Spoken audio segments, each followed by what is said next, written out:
So there are two types of housing corporations that you typically see for fraternity and sorority housing. One is the National Housing Corporation, and that is overseen, like there's a national board on it, and they are responsible for several houses across the country for that specific organization. The other one is a local housing corporation, and that's typically comprised of alumni that live in the area or alumni that graduated from that institution that manage and operate the corporation that oversees the house itself.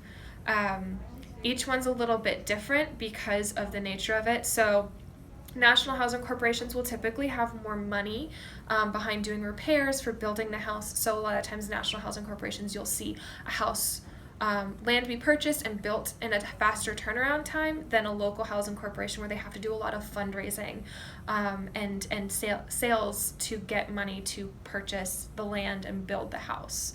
So you're talking about a longer time frame in that regard.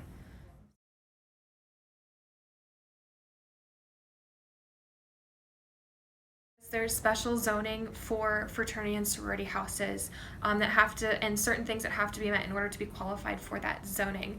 So what's happened to a lot of our chapters and their local housing corporations recently is they have a property that doesn't have that zoning qualification, and then they put their Greek letters on it, and the city has to come back and say you're not actually zoned or designated to be a fraternity and sorority house, and so the letters have to get taken down. A lot of it stems from, do they actually own the property, or does the housing corporation maintain a lease for the organization, or is it individual members that have signed a lease and now they're just trying to put their Greek letters on it? There's certain things regarding fire code that have to be met because it's a property for a housing corporation. So there's a lot of differences, which is why for the most part you see them not in the downtown area of San Marcos. You see them a little bit more on the outskirts.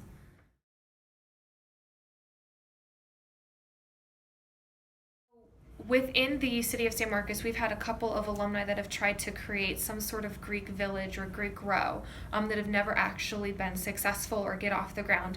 One of the most visible and obvious once you know about it is Moss Cliff Circle, where Zeta Tau Alpha and Alpha Z Delta are.